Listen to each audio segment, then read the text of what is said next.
warm welcome to today's edition of Money Moves. I am Melissa Enoch here at the FMDQ studios in Lagos. And I'm Grace Agbarago. It's Wednesday, the 11th of February. We thank you for joining us at this time on the show. All right, we begin the news now in Lusaka today. The Bank of Zambia announced a decision to cut its monetary policy rate by 75 basis points, bringing the rate down to 13.50% as inflation shows signs of easing.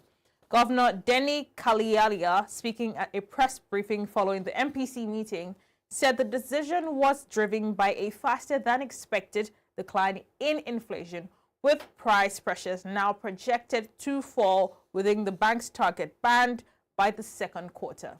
Let's listen to excerpts. The Monetary Policy Committee decided to reduce the monetary policy rate by 75 basis points to 13.5%. That is, we reduced the policy rate by 0.75% to 13.5 percentage point to 13.5%. What underlies this decision? The committee took into account the following factors. One, that there had been a further decline in inflation in the fourth quarter of 2025. Then when we did projections, which we normally do during these meetings, we observed that the inflation is projected to fall faster into the 6 to 8% target band than our forecast showed in November last year.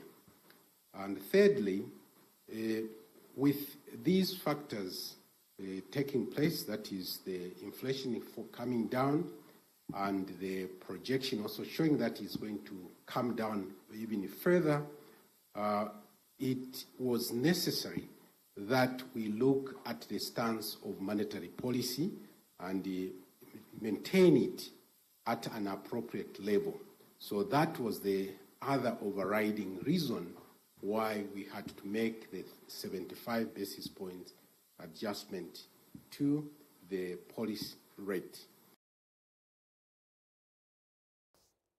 Still on central banking news, Kenya's Monetary Policy Committee has cut the country's key lending rate by 25 basis points to 8.75%, extending its policy easing cycle for the 9th consecutive meeting.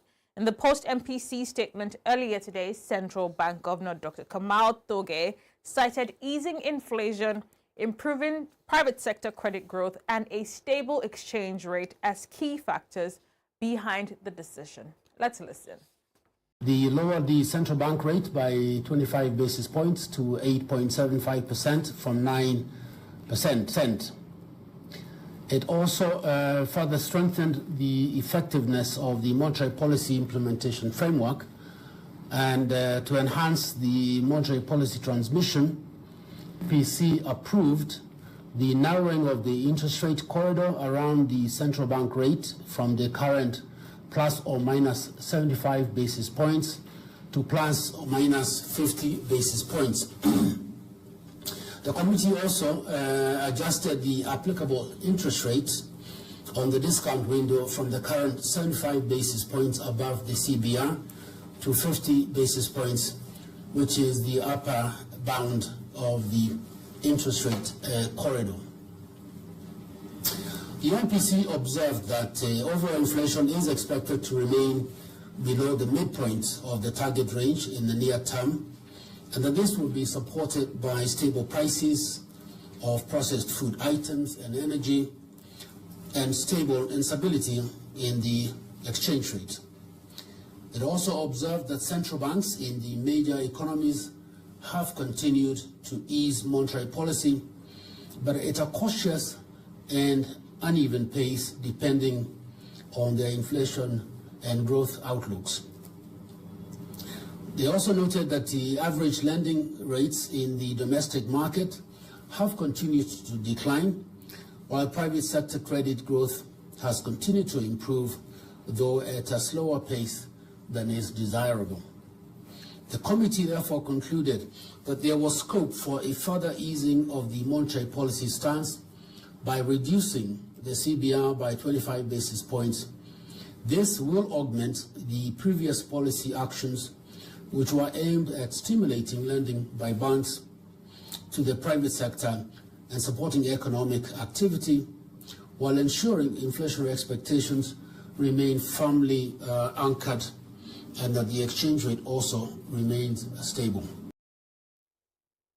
Meanwhile, Botswana is considering raising corporate and personal taxes to offset falling diamond revenue and contain a widening budget deficit. Proposals submitted to lawmakers include a 2.5 percentage point increase in corporate tax to 24.5% and a 2.5 point rise in the top personal income tax rate to 27.5%. Budget projections show the deficit expanding to 8.9% of GDP, more than double the 4% ceiling set out in fiscal guidelines. Finance Minister said the measures reflect the need for adequate revenue, adding that all citizens must contribute their fair share. In Nigeria, the National Pension Commission has increased the allowable investment limits for ordinary shares across key retirement savings account fund categories. The change was announced in an addendum issued on February 9, 2026 to the revised regulation on investment of pension fund assets released in September 2025. PENCOM said the adjustment is aimed at improving asset allocation efficiency, particularly amid shortage of qualifying investment options, especially in alternative assets.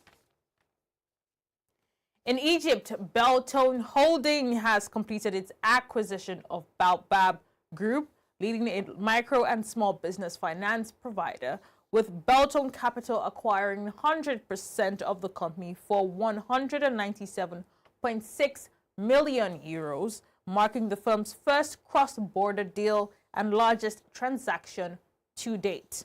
The acquisition expands Beltone's footprint to 7 African markets: Senegal, Cote d'Ivoire, Madagascar, Burkina Faso, Mali, DRC, and Nigeria, strengthening its position as a regional financial services provider and advancing its Pan-Africa growth strategy. Meanwhile, Aliko Dangote, accompanied by former Nigerian President Olusegun Obasanjo, has visited Burundi to explore new investment opportunities across key sectors.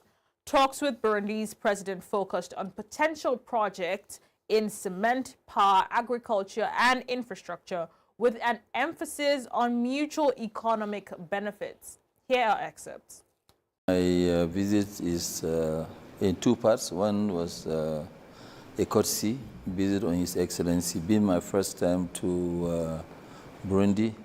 We had a very, very good discussion. The second part is where to invest in Burundi, and I think there are quite a lot of opportunities in solid minerals, in power, in agriculture, in cement, and other areas, which now we have actually formed 2 teams, one part from Burundi, the other part from the Dangote Group, to see the opportunities of where we'll now invest in Burundi. Our focus really is investing heavily in the African continent, not anywhere else.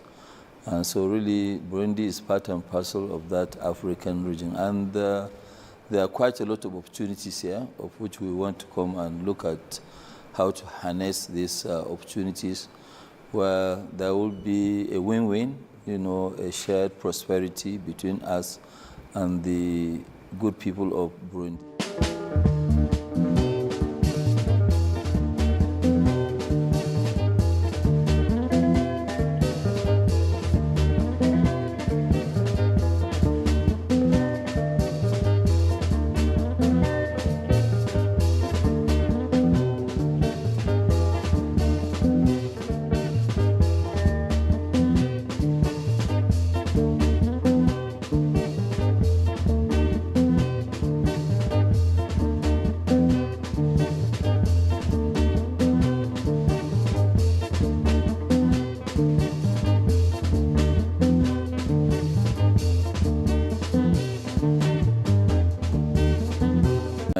visit is...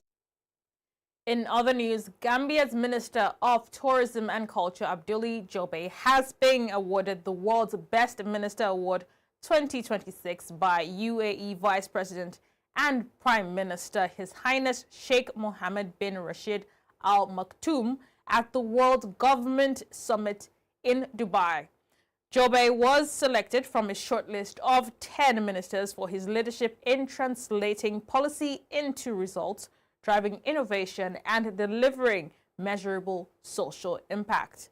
The award recognizes initiatives that are scalable beyond national borders and inspire governments globally to improve public service delivery through technology and digital solutions. Finally, on news now, Absa Group has appointed M-Pesa Africa Managing Director Sitoyo Lopokoyet as its new chief executive for personal and private banking in a high-profile move from fintech to banking. The appointment takes effect April 1, 2026, as Absa advances its Pan-African strategy and executive restructuring to drive customer-led growth and stronger governance. Lopokoyet will exit Safaricom and Vodacom Group on March 31, 2026, ending a 15-year tenure that saw him help scale M-Pesa into Africa's largest fintech platform. I am Melissa Enoch, and that's it on News Now this Wednesday. The show returns shortly with Grace at the FMDQ Archives Room, giving us our market rounds just after the break.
Initially, as we became independent, we had most of our development thrust was from the West.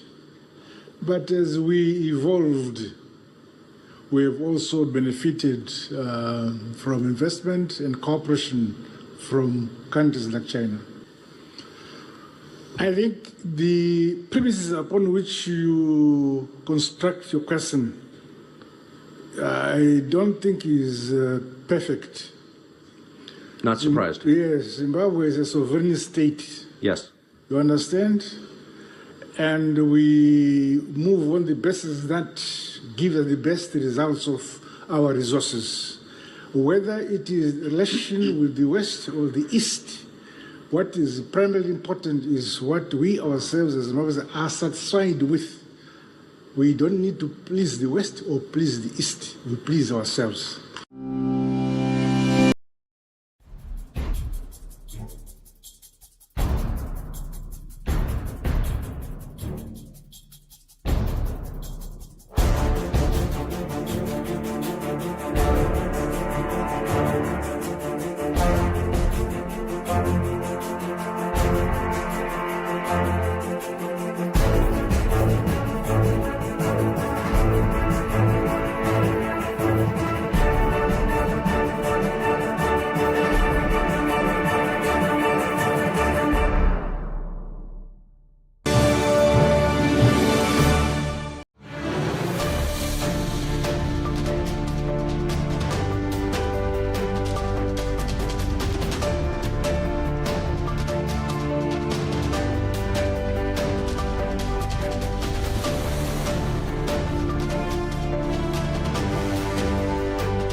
Welcome back to Money Moves. We now go over to Grace for today's market round. Hello there, Grace. Thank you, Melissa. Let's take a look at how the markets wrapped up trading today. Starting off with the equities, the Nigerian All Share Index increased today by 0.78%, while the BRVM in Abidjan gained 0.54% to 381.13. The Nairobi Securities Exchange jumped 1.81% to 208.80. In South Africa, the Johannesburg Stock Exchange added 0.59%, and in North Africa, Egypt's EGX30 fell 1.34%, while Morocco's MASI edged up 0.23%. Let's do a quick round of some of the Pan-African currencies. The rand strengthened 0.39% to 15.88 against the US dollar. The Egyptian pound firmed 0.16% to 46.86, while the CFA franc rose 0.08% to 550.95. The Kenyan shilling ticked up 0.01%. The Moroccan dirham gained 0.24% to 9.13, while the naira strengthened 0.34% to 1,350 naira 68 kobo as at 13:48 GMT. Let's switch into the commodities data deck, beginning with energy prices.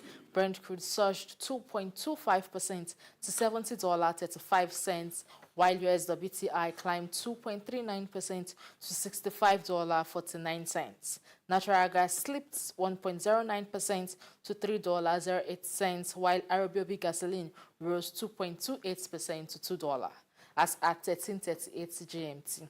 Finally, to soft prices. Cocoa eased 0.23%, coffee gained 0.98% to $293.55, and cotton advanced 0.24% to $63.93. Palm oil rose 0.12%, while sugar dropped 1.67% to $13.53 as at 13:42 GMT. And that's our Money Moves markets today. Back to you, Melissa. Grace, thank you very much for those updates on how the markets wrapped up on this fine Wednesday. And that's it on today's edition of Money Moves. From me and the rest of the team here at the FMDQ studios, we say thank you very much for watching, and we'll catch you same time tomorrow.